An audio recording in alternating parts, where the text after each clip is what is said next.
ಸ್ವಚ್ಛ ಭಾರತ್ ಮಿಷನ್ಗೆ ನಿಮ್ಮ ಮನೆಯ ಸುತ್ತಮುತ್ತಲಿನ ಪರಿಸರ ಮತ್ತು ಶೌಚಾಲಯ. ನಿಮ್ಮ ಮನೆಯ ಸುತ್ತಮುತ್ತಲಿನ ಪರಿಸರ ಮತ್ತು ಶೌಚಾಲಯ. ಶೌಚಾಲಯ ಬಳಸಿ.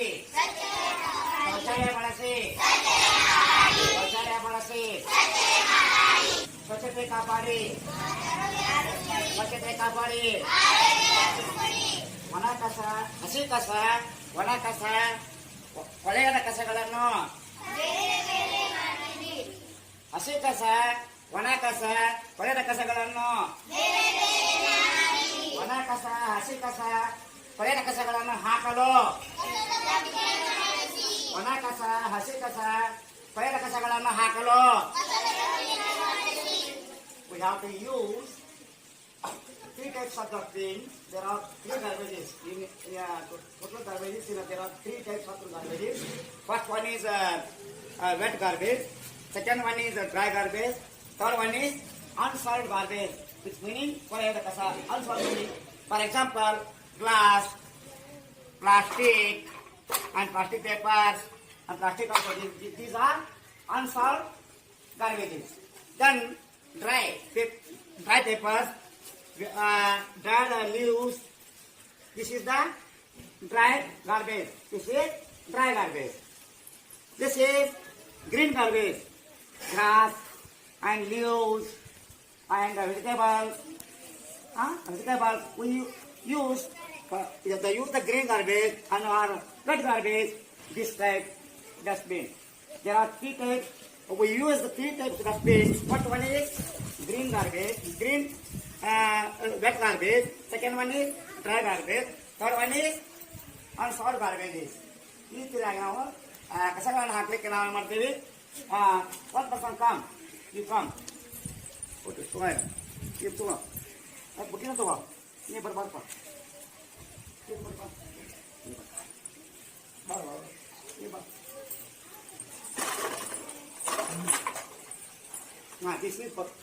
this is wet garbage. Put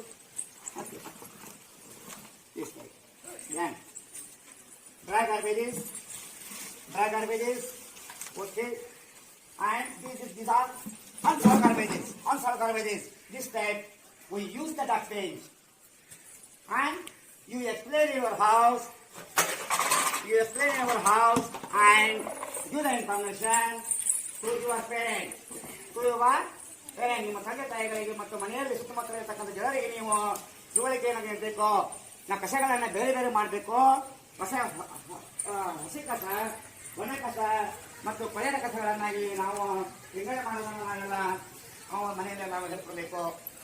ನಮ್ಮ ಕಸವನ್ನು ಪ್ರತ್ಯೇಕ ಮಾಡಿ ನಮ್ಮ ಆರೋಗ್ಯವನ್ನು ನಾವು ರಕ್ಷಿಸಿಕೊಳ್ಬೇಕಾಗಿದೆ. Understand? Save our country, save our health. Save our country and save our land. Thank you.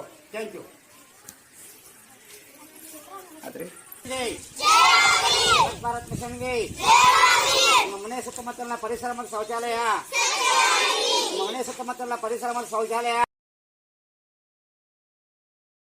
ನಾನು ನಮ್ಮೆಲ್ಲರ ಆರೋಗ್ಯದ ದೃಷ್ಟಿಯಿಂದ ಪರಿಸರ ಮುಂದಿನ ಪೀಳಿಗೆಗೆ ಉತ್ತಮ ಪರಿಸರವನ್ನು ಉಳಿಸುವ ಉದ್ದೇಶದಿಂದ ಒಮ್ಮೆ ಉಪಯೋಗಿಸುವ ಪ್ಲಾಸ್ಟಿಕ್ ಬಳಕೆಯನ್ನು ತಿಳಿಸುತ್ತೇನೆ. ದಿನನಿತ್ಯ ಬಳಕೆಯಲ್ಲಿ ಪ್ಲಾಸ್ಟಿಕ್ ಅನ್ನು ಬಳಸದೆ ಪರಿಸರ ಸ್ನೇಹಿ ಹೆಚ್ಚಿನ ವಸ್ತುಗಳನ್ನು ಉಪಯೋಗಿಸುತ್ತೇನೆ. ನನ್ನ ಮನೆಯ ಕಸವನ್ನು ಹಸಿ ಮತ್ತು ಒಣ ಕಸವನ್ನಾಗಿ ವಿಂಗಡಿಸಿ ವಿಲೇವಾರಿ ಮಾಡುತ್ತೇನೆ. ಎಲ್ಲೆಂದರಲ್ಲಿ ಕಸ ಬಿಸಾಡದಂತೆ ಜನರಲ್ಲಿ ಜಾಗೃತಿ ಮೂಡಿಸಿ ನಮ್ಮ ಗ್ರಾಮವನ್ನು ಸ್ವಚ್ಛ ಸುಂದರವನ್ನಾಗಿಸಲು ಶ್ರಮಿಸುತ್ತೇನೆ. ನಮ್ಮ ಸುತ್ತಮುತ್ತಲ ಪರಿಸರದಲ್ಲಿನ ಪ್ಲಾಸ್ಟಿಕ್ ತ್ಯಾಜ್ಯವನ್ನು ಸಂಗ್ರಹಿಸಿ ವಿಲೇವಾರಿ ಮಾಡಲು ಸಹಕರಿಸುತ್ತೇನೆ. ನನ್ನ ನೆರೆಹೊರೆಯರಲ್ಲಿ ಪ್ಲಾಸ್ಟಿಕ್ ತ್ಯಾಜ್ಯದ ದುಷ್ಪರಿಣಾಮಗಳ ಬಗ್ಗೆ ಜಾಗೃತಿ ಮೂಡಿಸಿ ಪ್ಲಾಸ್ಟಿಕ್ ತ್ಯಾಜ್ಯ ಮುಕ್ತ ಗ್ರಾಮಗಳನ್ನಾಗಿ ರೂಪಿಸಲು ಶ್ರಮಿಸುತ್ತೇನೆ. ಈ ಎಲ್ಲ ಕ್ರಮಗಳನ್ನು ಪಾಲಿಸುವಂತೆ ಇತರರನ್ನು ಪ್ರೇರೇಪಿಸುತ್ತೇನೆ. ನನ್ನ ಗ್ರಾಮವನ್ನು ಸ್ವಚ್ಛ, ಸುಂದರ ಹಾಗೂ ಆರೋಗ್ಯವಂತವಾಗಿಸಿ ಜವಾಬ್ದಾರಿಯುತ ನಾಗರಿಕನಾಗಿ ಸೇವೆ ಮಾಡುವುದಾಗಿ ಪ್ರತಿಜ್ಞೆ ಮಾಡುತ್ತೇನೆ. ಸತ್ಯಮೇವ ಜಯತೆ. ಜೈ ಹಿಂದ್, ಜೈ ಕರ್ನಾಟಕ ಮಾತೆ. ಧನ್ಯವಾದಗಳು ತಮಗೆಲ್ಲರಿಗೂ. ಶಾಲೆಯಲ್ಲಿ ಅಂತಾರಾಷ್ಟ್ರೀಯ ವಿಜ್ಞಾನ ದಿನದ ಅಂಗವಾಗಿ ನಾವು ಮಕ್ಕಳಿಂದ ಕೆಲವು ಚಟುವಟಿಕೆಗಳನ್ನು ಮಾಡಬೇಕಾಗಿದೆ. ವೈಜ್ಞಾನಿಕ ಹೊಂದಿದಂತಹ ಮ್ಯಾಜಿಕ್ ಚಟುವಟಿಕೆಗಳು ಅದಾವ, ವೈಜ್ಞಾನಿಕ ಅಂಶಗಳನ್ನು ಹೊಂದಿದಂತಹ ಕೆಲವು ಪ್ರಯೋಗಗಳು ಅದಾವ. ಅವನ್ನೆಲ್ಲ ನಾವೀಗ ಮಕ್ಕಳಿಂದಲೇ ನಾವು ಮಾಡಿ ತೋರಿಸೋಣ. ಬೇಕಲ್ಲ?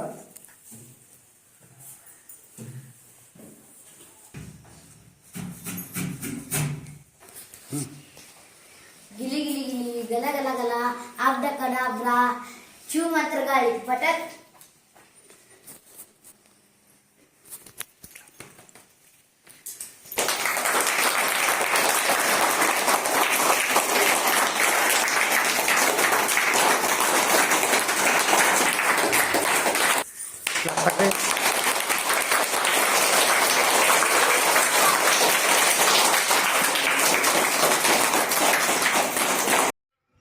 ಸರ್ಕಾರ ದಿನಾಂಕ 10/5/2021ರಿಂದ 24/5/2021ರವರೆಗೆ ಸಾರ್ವಜನಿಕರು ಯಾವುದೇ ಕಾರಣಕ್ಕೂ ಗುಂಪಾಗಿ ಕೂಡತಕ್ಕದ್ದಲ್ಲ. ತಮ್ಮ ತಮ್ಮ ಮನೆಯಲ್ಲೇ ಇರಲು ಈ ಮೂಲಕ ತಿಳಿಸಿದೆ.